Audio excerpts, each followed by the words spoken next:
Welcome दोस्तों। आप सुन रहे हैं वोकल, जहां हम किताबों को जिंदा करते हैं उनके असली शब्दों में। आज हम लेकर आए हैं द इंडिया वे का चैप्टर 7, पावर ऑफ 8। ये अध्याय भारत के मल्टीलैटरल डिप्लोमेसी के एक बहुत महत्वपूर्ण पहलू पर केंद्रित है कि कैसे भारत ने ग्लोबल स्टेज पर अपना बैलेंस बनाए रखने के लिए अलग-अलग ग्रुपिंग्स का यूज किया है।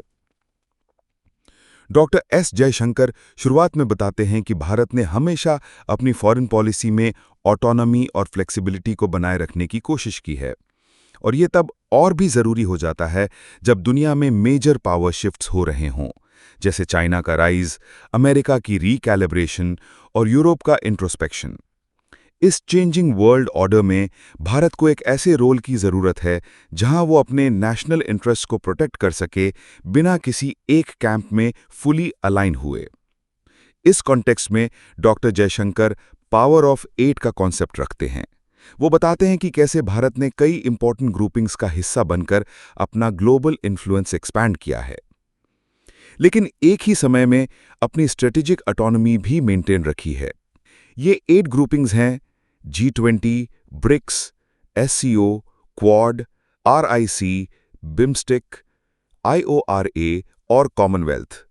हर ग्रुपिंग का अपना एक यूनिक रोल है। जैसे G20 इकोनॉमिक गवर्नेंस और फाइनेंशियल इश्यूज पर फोकस करता है। BRICS Brazil, Russia, India, China, South Africa.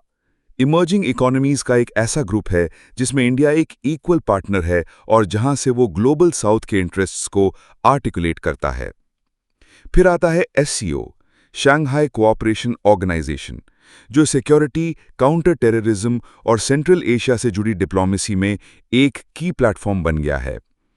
India के लिए ये एक मौका है कि वो चाइना और रशिया के साथ कोऑर्डिनेट भी करे और अपने कंसर्न्स को भी असर्ट करे, स्पेशली टेररिज्म और सॉवरेनिटी के मुद्दों पर। उसके बाद डॉक्टर जयशंकर क्वाड की बात करते हैं, जिसमें इंडिया, US, जापान और ऑस्ट्रेलिया शामिल हैं। इस ग्रुपिंग का इमर्जेंस इंडो पैसिफिक स्ट्रेटजी से जुड़ा है, जिसका main focus regional stability, maritime security और सप्लाई चेन रेजिलियंस पर है। क्वाड का अप्रोच इंक्लूसिव है, लेकिन इसे चाइना अनईजी जरूर है। लेकिन भारत ने हमेशा क्वाड को किसी भी एंटी चाइना अलायंस के रूप में नहीं देखा, बल्कि एक रूल्स बेस्ड ऑर्डर एस्टैब्लिश करने के एफर्ट के रूप में देखा है। फिर आता है RIC, रशिया, इंडिया, चाइना, जहां भारत एक और डिप्लोमैटिक ट्रायंगल में शामिल है, जो स्ट्रेटेजिक बैलेंस का एक और एंगल प्रोवाइड करता है। यहां एक ही ग्रुपिंग में दो एडवर्सेरियल पावर्स, चाइना और इंडिया होते हुए भी एंगेजमेंट पॉसिबल बनाई जाती है। डॉक्टर जयशंकर बिम्स्टेक का भी जिक्र करते हैं, जिसमें बे ऑफ बंगाल के आसपास के देश शामिल हैं। इसका फोकस रीजनल डेवलपमेंट, कनेक्टिविटी और इकोनॉमिक कोऑपरेशन पर है। भारत बिम्स्टेक के माध्यम से साउथ एशिया और साउथ ईस्ट एशिया के बीच एक ब्रिज बनने की कोशिश करता है। IORA, Indian Ocean Rim Association, Bharat के मैरीटाइम आउटरीच का एक और इम्पॉर्टेंट एंगल है। ये ग्रुपिंग इंडियन ओशन रीजन के कंट्रीज को एक साथ लाती है ताकि common maritime interests, blue economy और डिजास्टर रिस्पॉन्स को कोऑर्डिनेट किया जा सके।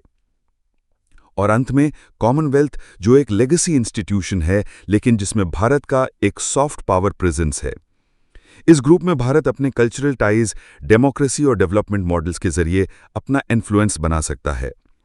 डॉक्टर जयशंकर बताते हैं कि इन ग्रुपिंग्स के माध्यम से भारत एक मल्टीपोलर वर्ल्ड में अपने लिए एक मल्टी पार्टनर स्ट्रैटेजी डेवलप करता है। वो किसी एक अलाइनमेंट में बंद कर नहीं रहना चाहता, बल्कि स्ट्रेटेजिक फ्लेक्सिबिलिटी को यूज करके हर ग्रुपिंग में अपना रोल कस्टमाइज करता है। इस अध्याय में वो ये भी बताते हैं कि इस अप्रोच का एक और फायदा ये है कि भारत हर रीजनल और ग्लोबल इशू पर अलग अलग फोरम से अपनी आवाज उठा सकता है, चाहे क्लाइमेट चेंज हो, टेररिज्म हो, ग्लोबल ट्रेड या कनेक्टिविटी। भारत के पास हर फोरम में एक सीट है और हर सीट में एक यूनिक वॉइस है। लेकिन ये सब तभी पॉसिबल होता है जब भारत के पास क्लियर विजन हो, कोहेरेंट एग्जीक्यूशन हो और कंसिस्टेंट लीडरशिप हो। डॉक्टर जयशंकर कहते हैं कि ये 8 ग्रुपिंग्स भारत के डिप्लोमैटिक डिजाइन के 8 पिलर्स हैं। ये हमें दुनिया में एक इन्फ्लुएंशियल प्लेयर बनने में मदद करते हैं, बिना अपने कोर वैल्यूज, इंटरेस्ट्स और सॉवरेनिटी को सैक्रिफाइस किए। इस अध्याय का एसेंस ये है कि वर्ल्ड ऑर्डर आज सिंप्लीफिकेशन नहीं बल्कि कॉम्प्लेक्सिटी और लेयरिंग की तरफ जा रहा है, और भारत ने इन लेयर्ड इंस्टीट्यूशंस में अपने लिए स्पेस बनाया है जो किसी भी डेवलपिंग कंट्री के लिए एक रेयर स्ट्रेटेजिक सक्सेस है। तो दोस्तों, ये था चैप्टर 7 पावर ऑफ 8, जहां जयशंकर हमें समझाते हैं कि कैसे भारत ने ग्लोबल पॉलिटिक्स के हर कोना में अपना एक फुटप्रिंट छोड़ा है, डिप्लोमेसी के थ्रू, स्ट्रैटेजी के थ्रू और सबसे इंपॉर्टेंट समझदारी के थ्रू। आप सुन रहे थे वोकल, जहां हम किताब की रूह तक जाते हैं। अगले वीडियो में हम जाएंगे चैप्टर 8 की तरफ, अ डिलेड कंसेंसस, जहां भारत की डोमेस्टिक और ग्लोबल पॉलिटिकल सिंक्रोनाइजेशन पर रोशनी डाली जाएगी। तब तक के लिए सोचिए, क्या आप भी अपनी लाइफ के चैलेंजेस को मल्टी अलाइनमेंट से हैंडल कर रहे हैं? जय हिंद।